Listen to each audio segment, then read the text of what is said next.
his mother into the withdrawing room, where the door at the far end was still open to the evening air, and the last light was shimmering on the leaves of the poplar trees. It was all so incredibly familiar. His father was there, standing with Jemima, and the man who must be her husband. Jemima came forward. She was familiar too, and yet she had changed in slight ways. Her hair was still the same, darker than his and curly like their father's. She was quite ordinarily dressed, slender in pale green, yet she looked lovely, with an inner happiness that gave her a special grace. He wondered if she would find him changed, and in what way. Still tall, of course, and slim, his auburn-tinged brown hair still unruly, and his face neither handsome nor plain. Automatically, he held his arms out, and she walked straight into them and hugged him hard. Then, as quickly, she stepped away and turned. "This is my husband, Patrick. Patrick, meet my brother Daniel." Patrick Flannery was tall, roughly the same height as Daniel, but there the likeness ended. His hair was black and his eyes very blue. His features were less regular than Daniel's and had not their sensitivity, but the humour and individuality in them made him attractive. "I've heard so much about you from Jemima. I'm happy to meet you at last." His voice had the softness of his Irish forebears clearly overlying his American accent. "Welcome to London," Daniel said quickly, taking Patrick's hand and grasping it. "Thank you," Patrick replied. "I thought New York was big, but this is enormous." He said it with a smile to rob it of any offence. "Lot of villages all run into each other," Daniel replied. "We'll have to show you around.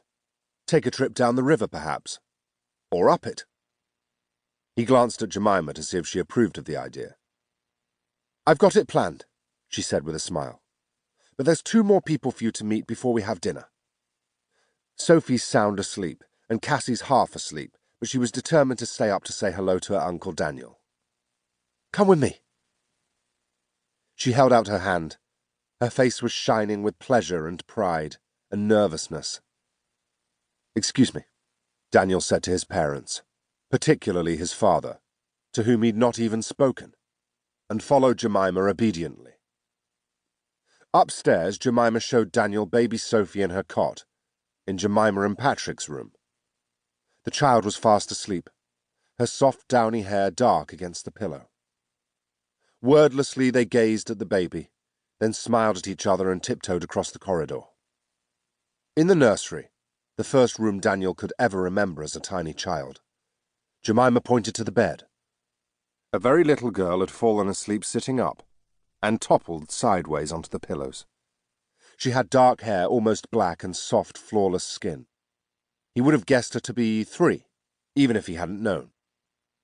Jemima kneeled down beside her and woke her gently before Daniel could tell her not to disturb the child. Slowly she sat up, then looked past her mother to stare at Daniel. She had not her father's blue eyes. Hers were soft grey like Jemima's, and like Thomas Pitt's.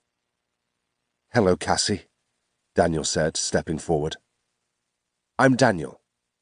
It was very kind of you to stay up so I could meet you." He was not sure whether to hold out his hand. She blinked a couple of times. "It's all right," she replied. "We came all the way to see you, in a big ship." "How exciting," he said. "I've never been in a big ship."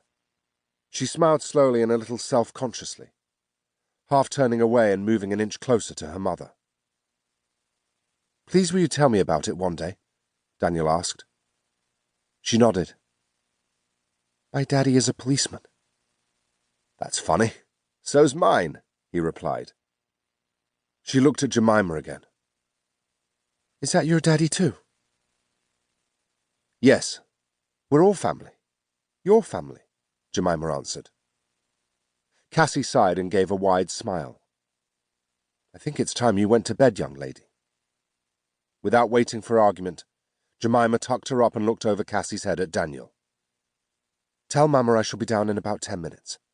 Don't wait dinner for me. And thank you." "She's gorgeous. They both are," he replied.